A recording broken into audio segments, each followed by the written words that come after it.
Okay, just to carry on from where I left off with the Dyspraxia video before the phone went.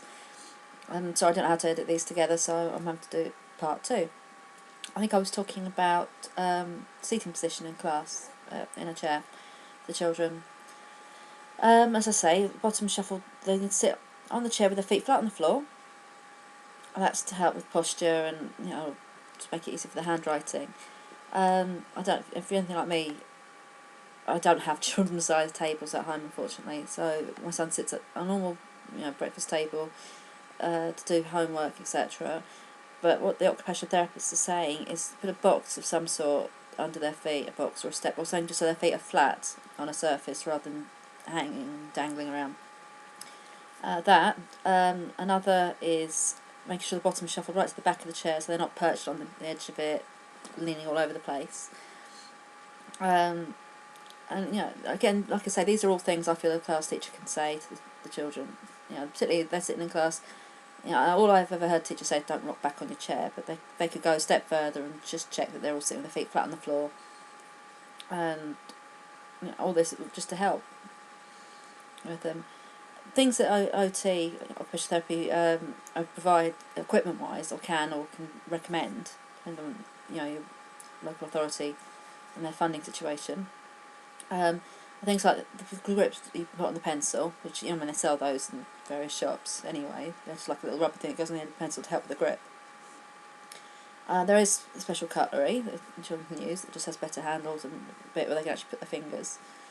A writing slope, which I'm not sure whether I've talked about this because I've tried to record this video so many times, so forgive me if I'm repeating myself, but a writing slope is basically, it looks like an A4 ring binder or folder sort of thing with the slope facing the child, and so they can put the paper on that so it's at a little bit of an angle, which is more comfortable for them than flat on the table.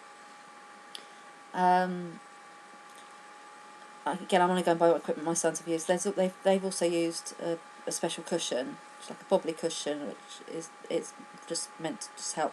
It's not just with position they're in sitting up. I don't totally know how it helps, but they do help. And there's probably various equipment that occupational therapy give people as they get older. People can't grip jars, there are special things to put on jars. There's loads of things like that occupational therapy can help with. And they give various exercises. I mean, to give an example, ones my 9-year-old is currently doing, involve doing press-ups against a wall, or in my case, because our house is a little bit on the small side, he does it against the door here.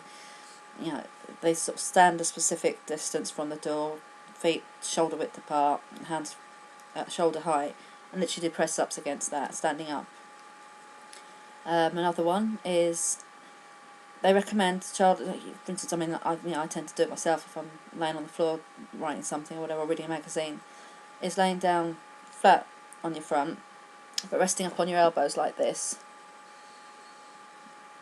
and like this, and that's meant to strengthen the back. If you've got a strong back, it helps with everything. It helps the middle. It's key to a lot of things, apparently. Another one that he's doing at the moment is he lays on his back, and again we do this against the door because we don't have any wall space, and he has a football, and he'll walk the football up the door with his feet, so like this, and this football up the door, and then hold at the top, so his legs are straight, holding the ball against the door through a count of 15, and then slowly walk it back down. So it's all about control, moving the muscles in slower, more controlled movements. It's all to strengthen all the various muscles. I just talked about the diagnosis. Again, as an adult, you would have various difficulties. It may cause difficulties with learning to drive because the coordination required. Again, there are ways around that. I mean, you can learn an automatic. There are actually driving instructors specifically out there teaching people with, I've even heard with dyspraxia-specific instructors, but they teach people with disabilities in this area. Again, it's hard to know what I've said and what I haven't said, because I've done so many of these today and it's just keep going wrong. Various interruptions. Dyspraxia Foundation, I must give them a nod because they're a fantastic place for information.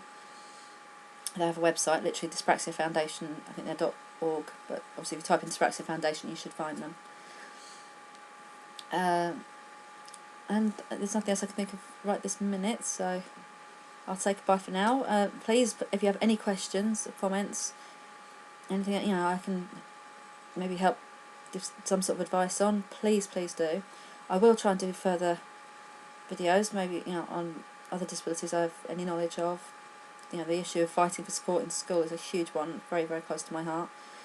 And maybe other subjects too. I'm not sure yet. Thanks for your time. Good luck. Bye.